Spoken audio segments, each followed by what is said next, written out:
मनाली में मैगी बेचने वाली को अमीर टूरिस्ट का रिश्ता। आ गए जी आप सब्जियां बेचकर। आज सब्जियां अच्छी तरह बिकी या रोज की तरह कम ही बिकी? क्या बताऊं करुणा, आजकल तो सब्जियों में कमाई हो ही नहीं रही है। जैसे तैसे मेरी कुछ सब्जियां बिक गई हैं और बची हुई सब्जियां तो दूसरे दिन खराब हो जाती हैं। पिताजी, मुझे लगता है कि अब हमें अपनी इनकम का कोई और तरीका ढूंढना चाहिए। हाँ बेटा, तू सही कह रही है, लेकिन मनाली के पहाड़ों में और कोई काम करना आसान भी तो नहीं है। वैसे भी इतनी ठंड पड़ रही है कि हम क्या करें, हमें समझ नहीं आता।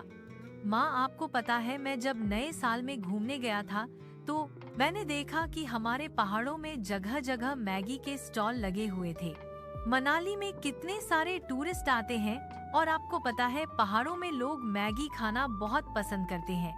तो क्यों ना हम लोग भी मैगी का स्टॉल लगाएं? हाँ बेटा, मैगी बेचने का काम तो अच्छा है और उसमें कमाई भी अच्छी है, लेकिन प्रतियोगिता बहुत है। पहले से ही मैगी के इतने स्टॉल हैं, आखिर कोई हमारी मैगी क्यों खाएगा?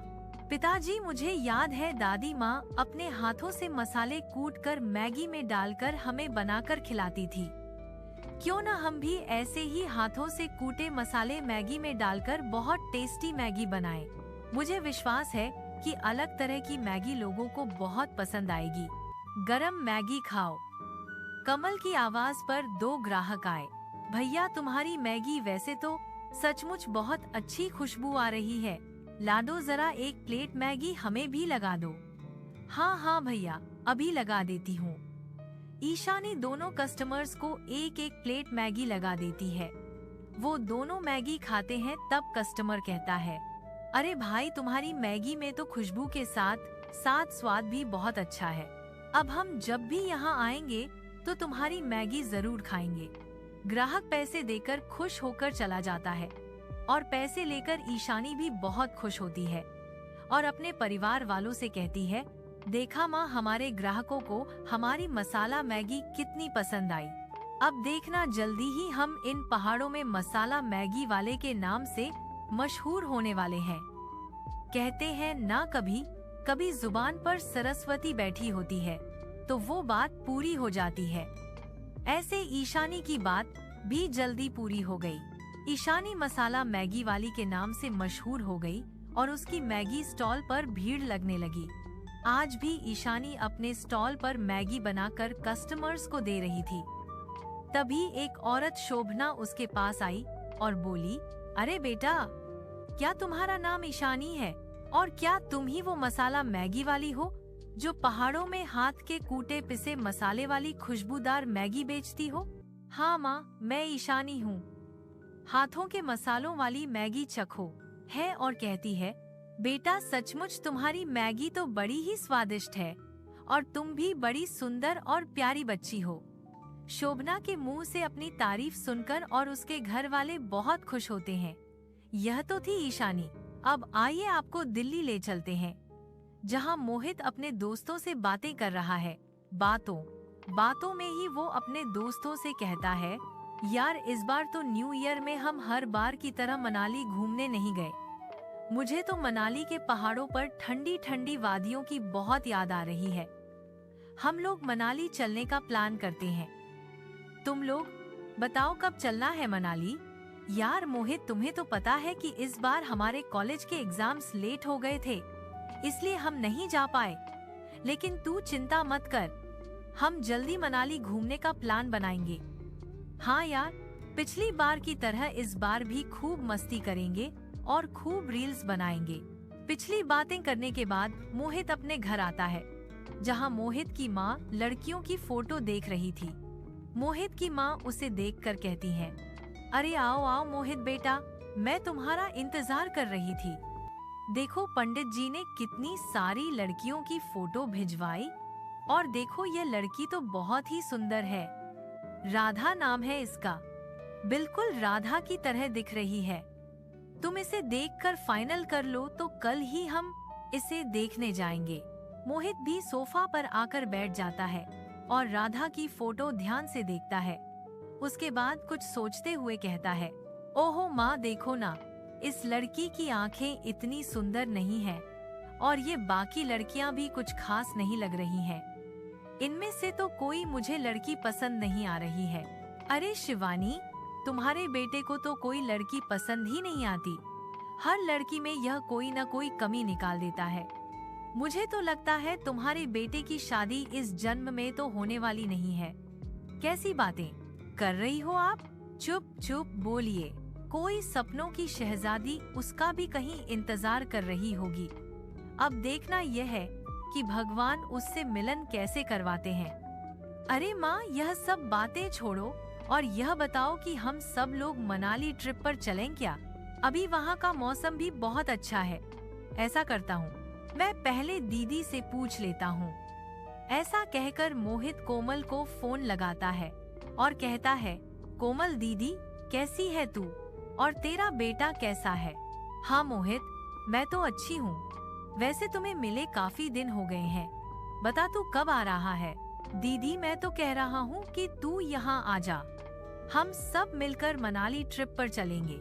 मोहित, सच में मनाली जाने का मौसम बहुत अच्छा है, लेकिन तुम्हें तो पता है ना कि अभी मेरा बेटा छोटा है, तो मैं पहाड़ों में इतनी ठंड में नहीं जा सकती। इस बार तू अपने दोस्तों के साथ चला जा। अगली बार हम सब साथ में जाएंगे। ठीक है कोमल दीदी, कोई बात नहीं, हम फिर कभी चलेंगे। बात करने के बाद मोहित फोन रख देता है और अपनी माँ को यह सारी बातें बताता है। यह सुनकर शिवानी कहती है, बेटा कोमल सही कह रही है। वैसे भी तुम्हें तो पता है कि पिछले कुछ दिनों से तेरे पिताजी की भी तबीयत ठीक नहीं है, तो तू अभी अपने दोस्तों के साथ मनाली घूम कर आ जा। अगली बार हम लोग साथ चलेंगे। और ऐसे ही मोहित अपने चारों दोस्तों के साथ मनाली ट्रिप प्लान कर लेता है और वो लोग मनाली के लिए निकल पड़ते हैं। मनाली पहुंचकर सभी एक होटल में रुकते हैं और फिर फ्रेश होकर घूमने निकलते हैं। वो लोग मनाली के पहाड़ों में घूमते हैं, फोटो क्लिक करते हैं, रील्स बनाते हैं। उसके बाद मोहित कहता है, यार मुझे बहुत भूख लग रही है, चलो कुछ खाते हैं। यार मोहित, मनाली में आकर पहाड़ों की मैगी नहीं खाई तो क्या खाया? चलो मैगी खाएंगे। हाँ यार साहिल, वो सामने एक बड़ा सा रेस्टोरेंट दिखाई दे रहा है, चलो वही चलकर मैगी खाते हैं। अब सब लोग उस मैगी रेस्टोरेंट में पहुंचते हैं। सब लोग टेबल पर बैठते हैं और फिर मोहित वेटर को मैगी का ऑर्डर देता है। थोड़ी देर में वेटर मैगी लाकर सामने रख देता है, जिसे खाकर सुमित कहता है, यार पहाड़ों की मैगी का नाम तो बहुत सुना है, लेकिन यह मैगी तो बहुत ही फीकी दिख रही है। हाँ, तू कह तो सही रहा है सुमित, लेकिन खाकर देखते हैं, क्या पता खाने में टेस्टी हो। अब चारों दोस्त अपनी अपनी मैगी खाने लगते हैं। मैगी खाकर सुमित कहता है, यार इस रेस्टोरेंट की मैगी तो बहुत महंगी है, लेकिन टेस्ट तो बिल्कुल भी अच्छा नहीं है। हाँ यार, बस जैसे तैसे इसे खाकर खत्म ही करना है। ऐसा कहकर सभी दोस्त मैगी खा लेते हैं और रेस्टोरेंट के बाहर निकल जाते हैं। फिर रेस्टोरेंट के बाहर ही खड़े होकर आपस में बातें करते हैं। यार पहाड़ों की मैगी तो बहुत मशहूर होती है, लेकिन मुझे तो यह मैगी बहुत ही बकवास लगी। हाँ यार, मैगी खाकर बिल्कुल भी मजा नहीं आया। पीछे खड़ी एक और औरत उन लोगों की बातें सुन रही थी। वह उनके पास आकर कहती है, बेटा पहाड़ों की मैगी सचमुच बहुत स्वादिष्ट होती है, लेकिन सही जगह पर जाकर खाना पड़ता है। ऐसा करो कि तुम लोग यहाँ से सीधे जाकर दाएं मुड़ जाओ। वहाँ पर एक बड़ी प्यारी सी लड़की मैगी का स्टॉल लगाती है। उसकी मैगी से दूर से ही खुशबू आती है। वो हाथों से कूटे मसाले डालकर मसालेदार मैगी बनाती है। तुम्हें वहाँ मैगी खाकर मजा ही आ जाएगा। अरे वाह चाची, आप सच कह रही हो तो ठीक है, फिर हम अभी वहाँ जाकर मैगी खाएंगे। मैगी स्टॉल पर आंटी। मोहित हैरान, सब मैगी खाते, कहता है, यार वो आंटी तो बता रही थी कि कोई सुंदर सी लड़की मैगी बेचती है, लेकिन यहाँ तो आंटी मैगी बेच रही है। शायद ये वो स्टॉल नहीं है जिसके बारे में वो आंटी बता रही थी, और मुझे यहाँ वहाँ की मैगी खाकर अपना मुंह का स्वाद और खराब नहीं करना है। हाँ यार मोहित, बात तो तू सच कह रहा है। हालांकि उन्हें आंटी ने तो यही का पता दिया था। शायद हम गलत जगह पर आ गए हैं, चलो वापस चलते हैं। यही सोचकर वो लोग वापस होटल चले जाते हैं। अगली सुबह फिर से वो लोग रेस्टोरेंट के सामने से गुजरते हैं। तभी शोभना उन्हें मिलती है और कहती है, अरे बच्चों, फिर क्या हुआ? तुमने खाई पहाड़ों की असली मैगी उस सुंदर लड़की के हाथों से? नहीं आंटी, हमें तो वो स्टॉल मिल ही नहीं पाया। शायद हम सही जगह पहुंच ही नहीं पाए, क्योंकि जहां आपने बताया था वहां तो एक आंटी ने मैगी का स्टॉल लगाया था। हमें कोई भी लड़की नजर नहीं आई। अरे बेटा, हो सकता है तुम जिस समय गए हो वहां वो लड़की न रही हो। दरअसल उस एरिया में मैगी का वही एक स्टॉल है। आज तुम लोग फिर से जाओ और वहां की मैगी खाओ। तुम हमेशा अपनी इस आंटी को याद करोगे। ठीक है आंटी, आज हम फिर जाकर देखते हैं। अब सब लोग फिर से उस मैगी के स्टॉल को ढूंढते हुए वहां पहुंच जाते हैं। तभी सुमित को दूर से ही ईशानी नजर आती है। मोहित देखता है कि एक सुंदर सी लड़की लंबा ओवरकोट पहने, चेहरे पर मुस्कान लिए अपने परिवार के साथ मैगी बना रही थी और लोगों को बड़े प्यार से खिला रही थी। उसकी मैगी से दूर से ही खुशबू आ रही थी। मोहित खुश होकर अपने दोस्तों से कहता है, यार, वो आंटी तो बिल्कुल सच कह रही थी। देखो, वो लड़की दूर से ही कितनी सुंदर दिख रही है। उसकी मैगी की खुशबू भी यहाँ तक आ रही है। हाँ, तो ठीक है मोहित, लेकिन तू ये बता कि हम मैगी खाने आए हैं या सुंदर लड़की देखने? सुमित की बात सुनकर सभी दोस्त हंस पड़ते हैं। फिर सब दोस्त वहाँ पहुँचते हैं। मोहित तो उसे देखते ही जैसे उस पर अपना दिल हार बैठता है। तभी सुमित उससे कहता है, क्या हो गया मोहित, कहाँ खो गया तू? मैगी नहीं खानी है क्या तुझे? हाँ यार, खानी तो है। अब सुमित ईशानी से 5 प्लेट मैगी बनाने के लिए कहता है। ईशानी मुस्कुराकर उन लोगों के लिए 5 प्लेट मैगी बनाती है और सब लोग मैगी खाते हैं। फिर विकास मैगी की तरफ देखते हुए इशारा करते हुए कहता है, यार सचमुच ये पहाड़ों वाली मैगी खाकर तो मजा ही आ गया। मोहित के दोस्त मोहित से बातें कर रहे थे, लेकिन मोहित सिर्फ उस लड़की को ही देख रहा था। मैगी खाने के बाद सब लोग अपने होटल वापस आ जाते हैं और रात को आराम करते हैं। लेकिन मोहित रात भर उस लड़की के ख्यालों में खोया रहता है। सुबह सब लोग अपनी बस से वापस घर आ जाते हैं। घर पहुंचकर मोहित अपने घर वालों को मनाली की सारी बातें बताता है और कहता है, माँ, पता है, इस बार हमने एक लड़की के हाथों की बनी हुई मैगी खाई। माँ, वह लड़की सचमुच बहुत ही स्वादिष्ट मैगी बनाती है और दिखने में भी बहुत सुंदर है। अरे भाई, इस बार तो मैं मनाली से ज्यादा उस लड़की की तारीफ कर रहा हूँ। क्या आपको लगता है मैंने अपना दिल उस लड़की को दे दिया? अरे, क्यों छेड़ रहे हो मेरे बेटे को? आप चुप ही रहो। वैसे बेटा, हमारे कॉलोनी के जो खन्ना साहब है ना, उनकी बेटी अमेरिका से पककर लौट आई है, तो आज उसे चलकर एक नर देख ले। अगर तुझे पसंद आ जाए तो हम तेरी शादी की बात पक्की कर देंगे। मोहित भी खन्ना साहब की बेटी को देखने के लिए हाँ कह देता है। शाम को सब लोग खन्ना साहब के घर जाते हैं, जहां किरण सब के लिए नाश्ता लेकर आती है। मोहित किरण को देखकर उसे ईशानी की तरह महसूस करता है। वह किरण को ध्यान से देख रहा था।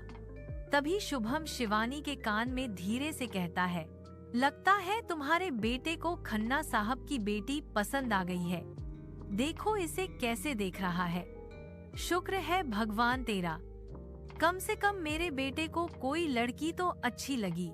शिवानी ऐसा सोच ही रही थी कि तभी मोहित चौंक कर खन्ना साहब की बेटी से नजर हटा लेता है और अपनी माँ के कान में धीरे से कहता है, माँ, मुझे लड़की पसंद नहीं है, तुम घर चलो। और इस तरह एक बार फिर मोहित लड़की को रिजेक्ट कर देता है और वो लोग घर आ जाते हैं। वहीं दूसरी तरफ ईशानी के पिता ईशानी की माँ से कहते हैं, करुणा, अब तो हमारे मैगी का स्टॉल भी बहुत अच्छा चलने लगा है और भगवान की दया से कुछ पैसे भी इकट्ठे हो गए हैं, तो क्यों ना अब हम ईशानी के लिए कोई अच्छा सा रिश्ता देखकर उसकी शादी कर दें। ओ पिताजी, ऐसी भी क्या जल्दी है मेरी शादी करने की? बेटा, तेरे पिताजी सही कहते हैं, अब तेरी भी शादी की उम्र हो गई। आखिर आज नहीं तो कल तुझे ब्याह कर अपने ससुराल तो जाना ही है। बस अब हम तेरे लिए रिश्ता देखना शुरू करेंगे।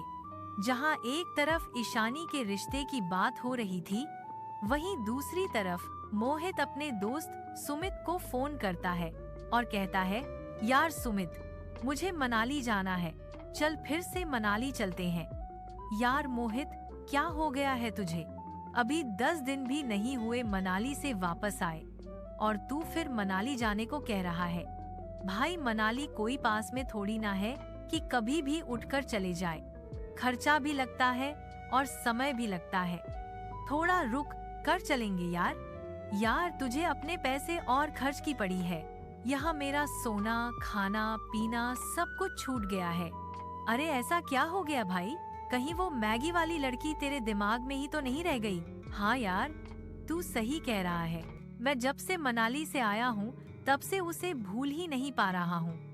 देख यार, अगर तुम लोग मेरे साथ मनाली नहीं चले ना तो मैं अकेला ही मनाली चला जाऊंगा। अरे रिलैक्स यार, करते हैं प्लान। ठीक है, मैं सभी से बात करता हूँ। ऐसा करते हैं, 2 दिनों के बाद निकलते हैं। और इसी तरह उन 5 दोस्तों का एक और मनाली ट्रिप का प्लान बन जाता है। 2 दिनों के बाद वे लोग मनाली ट्रिप के लिए निकल जाते हैं।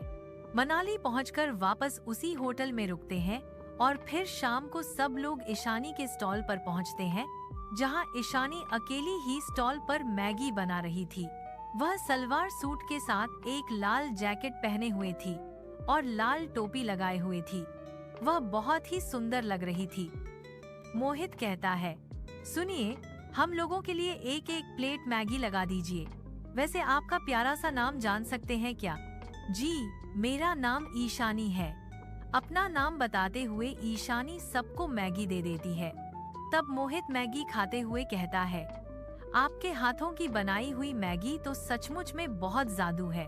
आप जितनी खूबसूरत हैं, मैगी भी उतनी ही अच्छी बनाती हैं।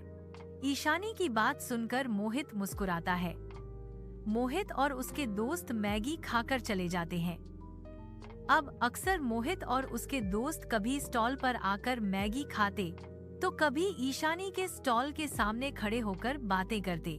मोहित लगातार ईशानी को देखते रहता। अब ईशानी भी इस बात को समझ रही थी और उसे भी धीरे धीरे मोहित अच्छा लगने लगा।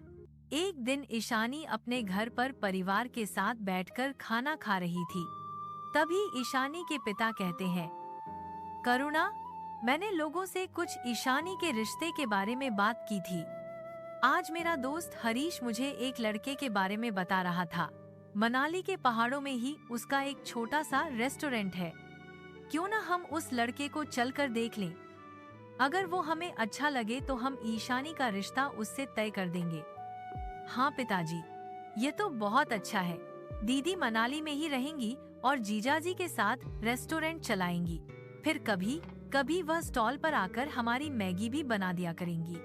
कमल, तुझे मेरी शादी से ज्यादा अपनी स्टॉल और मैगी की पड़ी है? नहीं दीदी, मैं तो बस।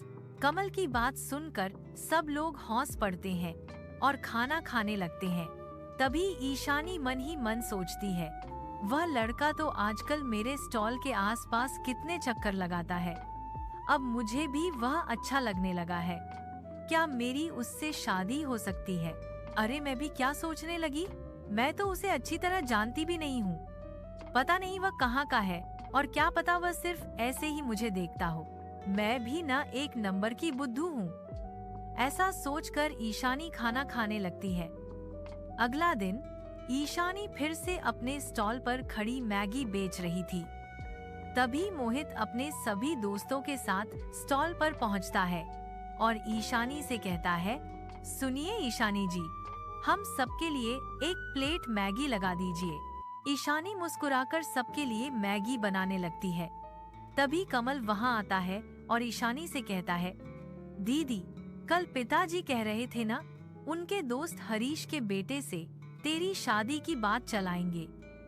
आज मैंने हरीश अंकल के बेटे को देखा। देखने में बहुत अच्छा है। मैं और माँ और पिताजी उसके रेस्टोरेंट में गए थे। माँ को भी वो लड़का बहुत पसंद आया। अब तो जल्दी तेरी शादी पक्की हो जाएगी। कमल ईशानी को दिखाए बिना मैगी बना रहा था और कहीं भी कुछ भी बोलने लगता। चुप हो जाओ और मैगी बनाने में मेरी मदद करो। अब कमल मैगी बनाने में ईशानी की मदद करने लगता है। ईशानी मैगी बनाकर सबको देती है। वो लोग मैगी खाकर होटल वापस आते हैं और तब मोहित अपने दोस्तों से कहता है, यार सुना तुम लोगों ने ईशानी की शादी की बात चल रही है? हाँ, ये तो मैं हैरानी की बात नहीं समझता जब लड़की की शादी की बात उसके घर वालों करते ही हैं। यार विकास, तू समझ नहीं रहा है। मैं ईशानी से प्यार करता हूँ और अपने सिवा मैं उसकी शादी किसी और से नहीं होने दूंगा। हाँ, तो इसमें इतना परेशान होने वाली क्या बात है? तुम घर चलो और अपने परिवार वालों को ईशानी के बारे में बता दो। फिर उन्हें मनाली लेकर आ और ईशानी से मिलवा दो। उसके बाद रिश्ता पक्का करके ईशानी से शादी कर ले। सिंपल। ठीक है, तो फिर मैं ऐसा ही करूँगा। चलो घर चलते हैं। मोहित अपने घर आ जाता है और अपने माँ बाप को सारी बातें बताता है। यह सब सुनकर मोहित की माँ कहती है, बेटा मुझे तो यह सुनकर बहुत खुशी हुई कि तुझे मनाली की ही सही, लेकिन कोई लड़की तो पसंद आई। कम से कम बहू घर लाने का मेरा सपना तो पूरा होगा। ठीक है, हम सब मिलकर मनाली जाने की प्लानिंग करते हैं और उस लड़की से तेरी शादी की बात फिक्स करते हैं। हाँ, यह तो ठीक है, लेकिन कोमल को भी फोन करके बुला लो। सब साथ मनाली चलेंगे ईशानी के लिए रिश्ता लेकर।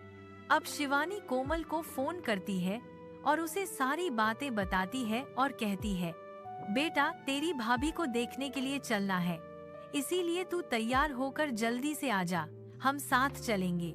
ठीक है माँ, मैं कल ही आ जाती हूँ। अगले दिन कोमल भी घर आ जाती है और जल्दी ही सब लोग मनाली के लिए निकल जाते हैं। मनाली पहुंचकर वो होटल में रुकते हैं और फिर सब लोग तैयार होकर ईशानी के मैगी स्टॉल पर जाने के लिए निकल पड़ते हैं। थोड़ी देर में वो ईशानी के मैगी स्टॉल के सामने पहुंच जाते हैं।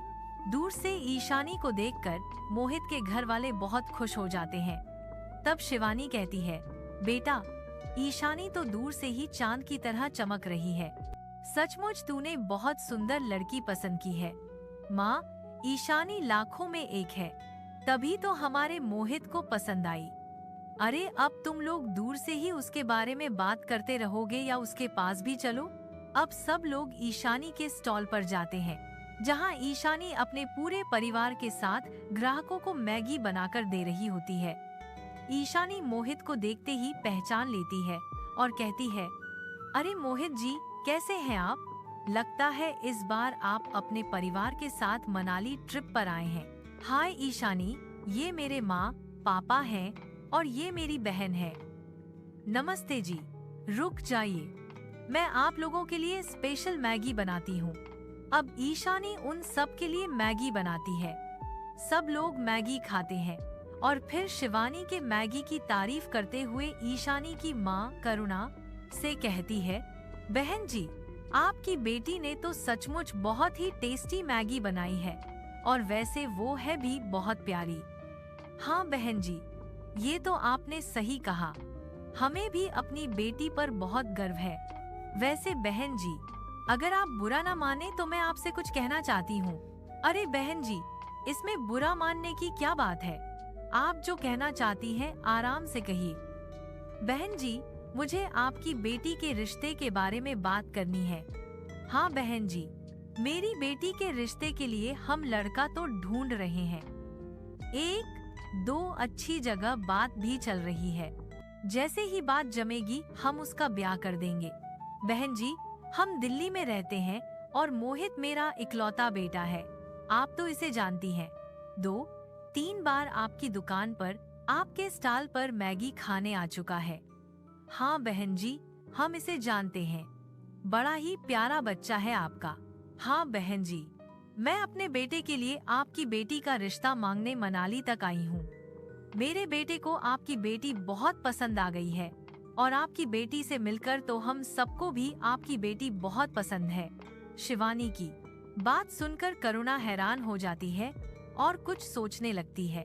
थोड़ी देर बाद वो कहती है, माफ कीजिए बहन जी, लेकिन हम मनाली में रहते हैं और यहाँ से दिल्ली बहुत दूर है।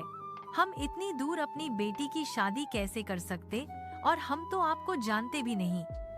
यह सुनकर मोहित का तो जैसे मुंह उतर जाता है। मोहित मन ही मन सोचता है, हे भगवान, मुझे नहीं लगता कि मेरा ईशानी से रिश्ता पक्का हो पाएगा। लेकिन तभी शुभम कहता है, बहन जी, हम आपकी बात को समझ सकते हैं। आप हमें नहीं जानते और यह भी सच है कि दिल्ली मनाली से बहुत दूर है। लेकिन मेरे एक दोस्त हैं, अनिमेश जी, वो यही मनाली में रहते हैं। मैं यहाँ के एक प्रसिद्ध व्यवसायी हैं। मुझे विश्वास है कि आप लोग भी उन्हें जरूर जानते होंगे। क्या बताया? अनिमेश जी? अरे हाँ, वो तो यहाँ के बहुत ही इज्जतदार व्यक्ति हैं और मैं भी अक्सर उनके यहाँ सब्जियाँ दिया करती थी। वो मुझे भी बहुत अच्छे जानते हैं, बल्कि मेरा तो उनसे बड़ा ही घनिष्ठ संबंध है। तो फिर भाई साहब, देर किस बात की? आप उन्हें ऊन लगाइए और उनसे हमारे बारे में पूछिए। आपको आपके सवालों के जवाब मिल जाएंगे। शिवानी की बात सुनकर विनोद अनिमेश जी को फोन लगाता है और सारी बातें बताते हुए कहता है, अनिमेश बाबू, ये लोग अपनी बेटी ईशानी के रिश्ते की बात कर रहे हैं। आप बताएं, क्या ये रिश्ता करना हमारे लिए सही होगा? अरे भाई विनोद, तुम चिंता मत करो, मैं उन्हें बहुत अच्छी तरह से जानता हूँ। बहुत अच्छे लोग हैं ये लोग, और मोहित तो बड़ा ही प्यारा बच्चा है। ट्रांसफर से पहले मैं वहीं रहता था और वो हमारे पड़ोसी हुआ करते थे। तुम ईशानी बेटी की शादी निश्चिंत होकर मोहित से तय कर दो। बातें करने के बाद विनोद सभी लोगों को सारी बातें बताता है। तब शिवानी कहती है, बहन जी, अब तो आपके मन को तसल्ली हो गई होगी। चिंता मत कीजिए, आपकी बेटी को हम बड़े प्यार से अपने घर की बहू बनाकर रखेंगे और बहुत खुश रखेंगे। ठीक है बहन जी, अंधे को तो आंखें ही चाहिए होती हैं। हम ईशानी के लिए एक अच्छा रिश्ता ढूंढ रहे थे और मोहित से अच्छा लड़का हमारी बेटी को और कहाँ मिलेगा। हमारी तरफ से यह रिश्ता पक्का समझिए। ठीक है बहन जी। भाई साहब, हम पास के ही होटल में रुके हैं। हमारे घर में भगवान का दिया हुआ सब कुछ है, हमें कुछ नहीं चाहिए। बस आप जल्दी से ईशानी और मोहित की शादी करवा दीजिए और हमारी बहू को विदा करके हमारे साथ घर भेज दीजिए। ईशानी के माता पिता इस बात के लिए तैयार हो जाते हैं। वहीं ईशानी भी बहुत खुश हो जाती है। अगले दिन मंदिर में ईशानी और मोहित की शादी हो जाती है और ईशानी के माता पिता उसे बड़े प्रेम से विदा कर देते हैं। मोहित अपने परिवार के साथ ईशानी को भी लेकर अपने घर आ जाता है। घर के दरवाजे पर ही ईशानी को रोककर शिवानी कहती है, ईशानी बहू, तुम यहीं रुको, मैं अभी आरती की थाली और कलश लेकर आती हूँ। शिवानी आरती की थाली और कलश लेकर अंदर जाती है। तब कोमल ईशानी से कहती है, देखो ईशानी, तुम्हारा भतीजा भी तुम्हें देखकर कितना खुश हो रहा है। कोमल की बात सुनकर ईशानी और मोहित एक दूसरे को देखकर मुस्कुराने लगते हैं। तब तक शिवानी कलश और आरती की थाली ले आती है। कलश को सामने रखकर शिवानी ईशानी की आरती उतार कर कहती है, ईशानी बहू, कलश गिराकर गृह प्रवेश करो। ईशानी दाहिने पैर से कलश गिराकर गृह प्रवेश करती है। वह अपने घर को देखकर बहुत खुश हो जाती है। ईशानी और उसका परिवार सोफा पर बैठकर एक दूसरे से बात कर ही रहे थे कि तभी मोहित के सभी दोस्त वहां आ जाते हैं और मोहित से कहते हैं, मोहित, शादी मुबारक हो। आखिरकार तू ईशानी भाभी को घर ले ही आया। भाई, प्यार तो ऐसा हो। ईशानी भाभी, आपने हम लोगों को पहचाना या नहीं? अरे भाई, अब शादी हो गई है, भाभी हमें क्यों पहचाने? अपने ग्राहक को कौन याद रखता है? देवर जी, पहले आप लोग ग्राहक थे और अब मेरे देवर हो गए हो और अपने देवरों को कोई नहीं भूलता। मुझे आप सब अच्छी तरह याद है। ईशानी की बात सुनकर मोहित के दोस्त खुश हो जाते हैं और इस तरह ईशानी अब मोहित के साथ खुशी खुशी मनाली में रहने लगती है और अपना जीवन गुजारने लगती है।